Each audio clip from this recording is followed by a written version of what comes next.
Darrell, first of all, from me, it's a long time since we've spoken. It feels like a long 6 months since the Saddlers last played any competitive football. Is that how you see it?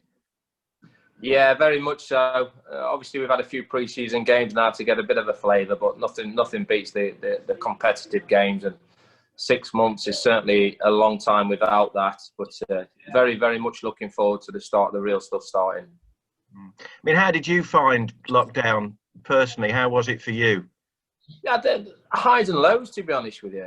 You know, the highs, you get to spend a little bit more time with the family, which is nice. But you know, I get out of bed in the morning for a reason, and that's to try and win football games, and I love my job. I enjoy the pressures of my job. So the down days is you just getting up with not a lot of purpose to your day other than running around the streets, and you're obviously concerned for everyone's health and safety as well, and reading news items through the course of that. It probably didn't help at times because you got so many highs and lows and didn't know where the uncertainty of everything was going, and a lot of things to deal with. So, but I think us as a football club's done fantastic and outstanding. Very proud of everybody, how they've come together. Very proud of how we worked in the community and all the positive messages we was getting out there. So a testing time, but hopefully we're getting out the other end of it. And what sort of shape do you think Walsall are in as a club, Darrell, coming out of lockdown now? I think it's a united club, but I think there's a good feel about the place. There's obviously a lot of changes 13, 14 months ago. I think the environment and the support has been good. That helps with probably the last 20 odd games of last season, things going well, because football club, let's not beat around the bush. Football club runs on positivity on positive results. So, albeit there's a lot weighing on my shoulders and my players' shoulders, but I think there's ways you go about that as a football club, as we do as in the community. And then obviously the end result is to try and win as many football games as we can. And it's going to be difficult for a lot of clubs, I think, financially as much as anything else. But do you think Walsall are in better shape than most coming out of this now? This is a very, I'm fortunate to work for a very, very well-run football club that doesn't plough millions into the football club. Every penny we spend has to be spent wisely and sensibly, not just on players, but on infrastructure. I think there's a great team there. The chairman, Stefan and Dan Mole, I think, I know they've had some criticism over the years, certainly Stefan and Dan, but they do a fantastic job of running this club the right way. And I think what this has probably shown is that fans and sports, we all want new players, we all want new signings, we all want to spend money. And the thing is, for me, is we come out with a massive load of credit because of the way we've been run. Yes, we've faced challenges and we're still facing difficult challenges, but we're certainly in a better position, I think, than a lot of other football clubs, because we haven't ever spent over our means. And you've been able to bring in some new faces. Just tell us about them. I mean, you signed 3 players in one day yesterday, didn't you? Busy day, that, wasn't it?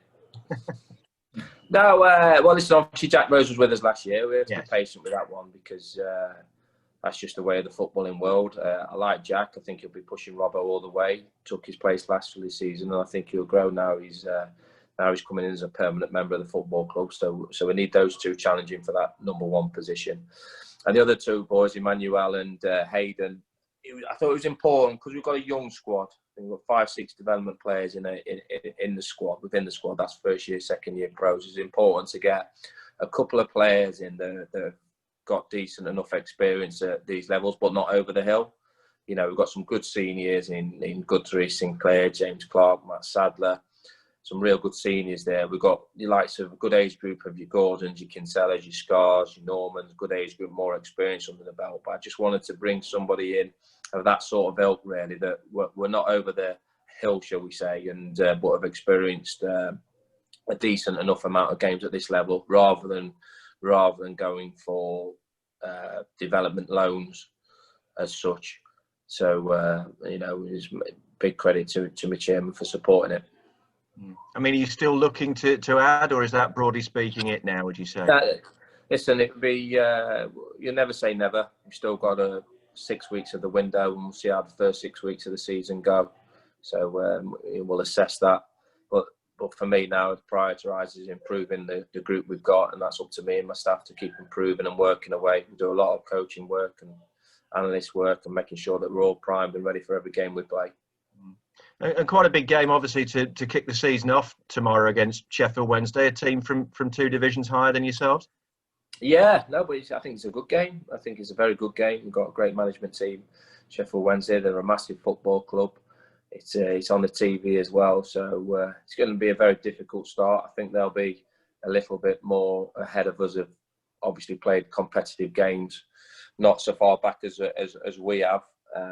But saying that, I think the boys have had a decent pre-season. I'm hoping our fitness levels look, they've certainly been good when we've been monitoring it. I'm hoping we can show that in front of the cameras.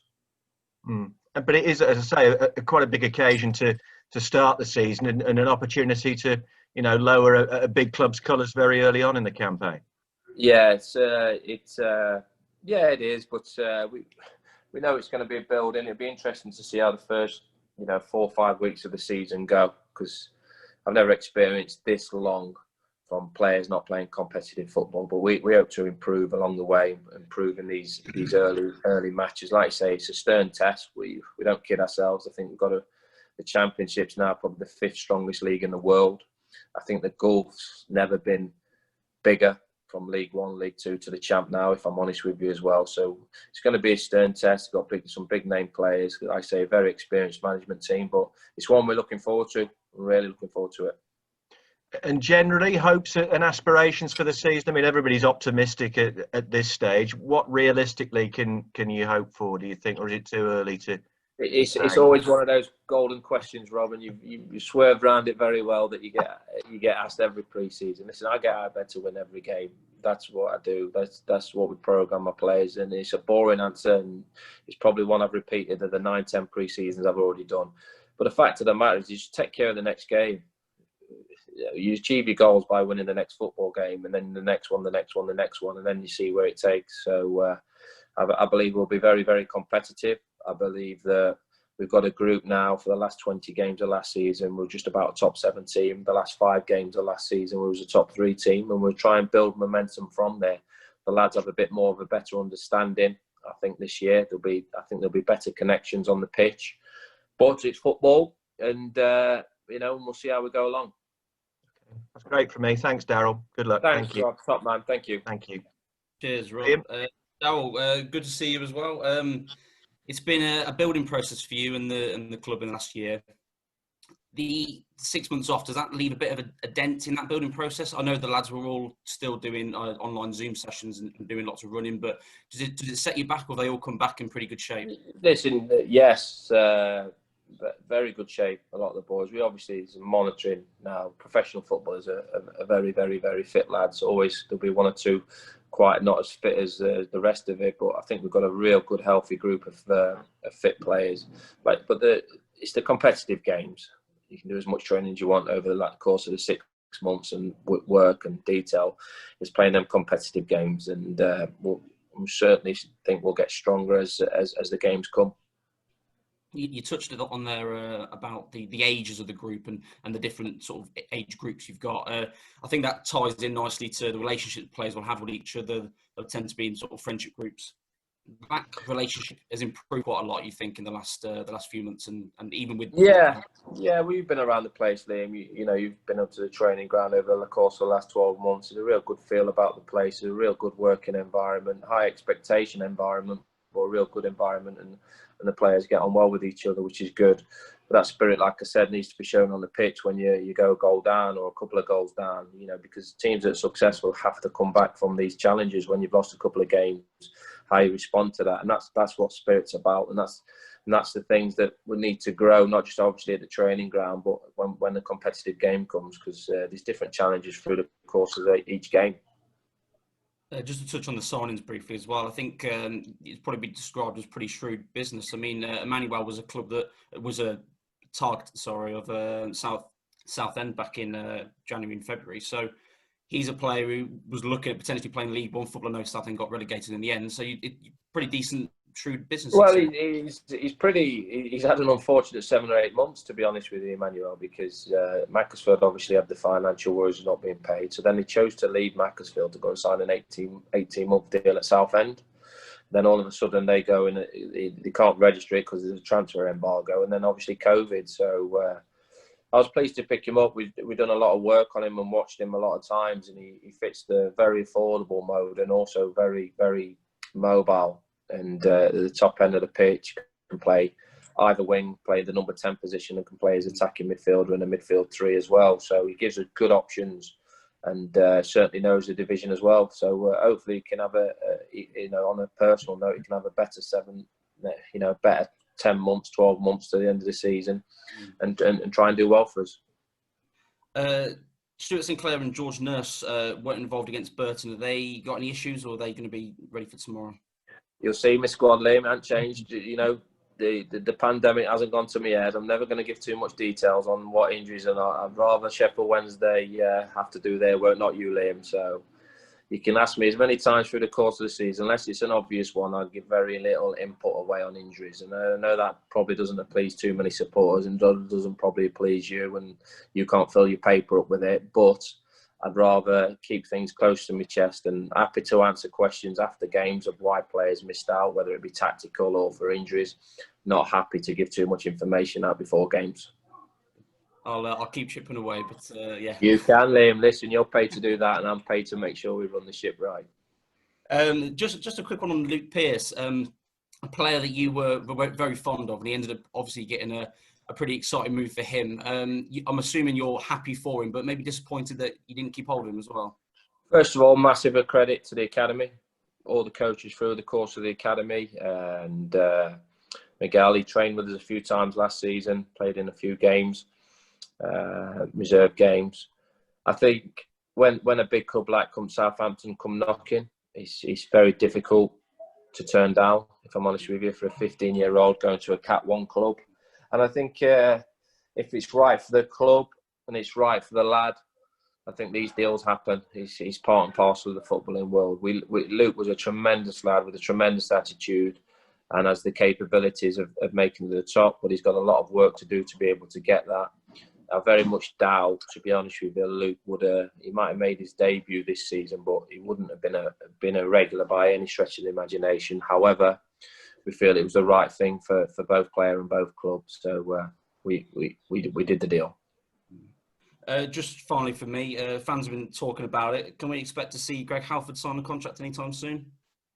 No, Greg came in Greg's been great around the place. He trialled last year, came to do a bit of training. I was happy for him to do a bit of training because of the experience he had, and certainly a bit of chance to younger players. But no, Greg won't be joining us permanently. No. You're just happy with the defensive options you've got. You're pretty well. Yeah, he said he played very, very well in the Birmingham game. To be honest with you, yeah. The other day he's had 1 or 2 injury problems through the course of his period with us. So I just thought we've got plenty of cover in that areas in where I think I'd see him playing. But certainly the door's open further down the line because he is a good lad and an experienced lad to do a bit of training, maybe further down the line if he doesn't get himself fixed up. That was everything for me. Thank you, Darrell. Thank you. All right. I think the lads have asked most of the questions. I just want, when you give the lads, when you know your season was going to be finished, what was your approach to it? I was speaking to another League One who actually became a championship manager. He sort of, once he knew the season was over, he just told them to get themselves home, sort their heads out, and then be on the end of the phone for when he needed them to get back. So, how did you approach that once you knew it was going to go? Yeah, but there was uncertainty around it all. Are we restarting? Aren't we restarting? I don't think for 1 minute it was a very, very easy situation for people to manage. However, I do think leadership starts at the very, very, very top, and I thought the decision making from the powers that be, not Walsall, by the way, at the EFL levels and the FA levels. Although we're going through something we've not experienced before, I just thought the decisions took way too long. Mm-hmm. Now, what did you say to the lads? I mean, some of the teams kind of kept the lads training, but once they realised that was it, they said, "Well, get it." Well, it was stop-start because one day we're given a date as a possible date of returning. Then that changed. Then that changed. So it was a long time before we actually got confirmation that the season had finished. So within that, you're preparing your players back for possible start dates. So we got apps and monitoring the fitness levels, talking to them on a regular basis, making sure the families are right and their health and safety. So it was difficult to sort of manage, but like anything, that's life, and everyone else in the country, in the world's going through would have gone through very, very difficult moments as well. Everybody said, "Oh, you've had 6 months off," but when did your lads actually get back? When was kind of day zero for you once you knew you were going to come back and get? Yeah, so we've had a short pre-season than planned. So August the 3rd. So we're coming into a game. Normally you're looking at 6 to 8 weeks pre-season, but because the lads have been doing some work from home, bit of fitness work, it was they come back in decent enough levels. But like I say, it's not competitive football. It's not competitive matches. You've only got to see the games at Championship and Premier League level that the squad changes, because you've got to be so careful and monitoring players' injuries and levels, fitness levels. So we've got to be careful of that. We've got to manage that over the first course of the first 4-6 weeks of the season.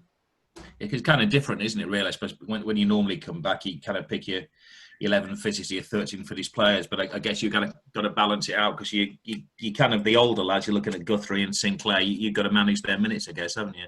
Yeah, certainly have. But like I say, we've got a good balance in the squad, I think, of age departments. We don't want to also stop players developing from our football club. So there's a real good mixture of ages within the group, and I certainly think the balance of that is very good. What's the other thing I was going to? How do you scout teams these? That's one thing I was just wondering. I was just thinking about the other day. I saw a lad who's a scout, and he's not watching games. So do you scout Sheffield Wednesday, or is it just a blank sheet of paper?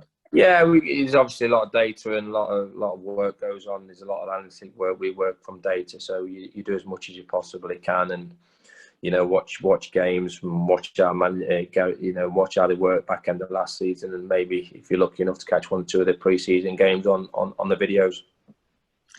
Good man. And how important is the League Cup to you? Pardon? How important is this cup to you? Every game's important to me. We try and win every single football match. Every competitive game's very important.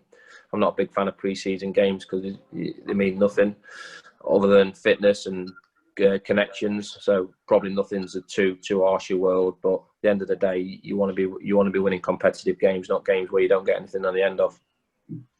No, that's what I was just going to ask. How do you feel about the subs thing? Would you like more subs, given that you want to give players playing time, or I think the variation is, I suppose I would, because I like to think I see a game quite well, not all the time, but I do like to see that. I think I can see the game quite well, but you just adapt. Managers have to adapt. I've got plenty of experience now managing a lot of games, and you just have to adapt to different circumstances, and we'll work with whatever we need to work with.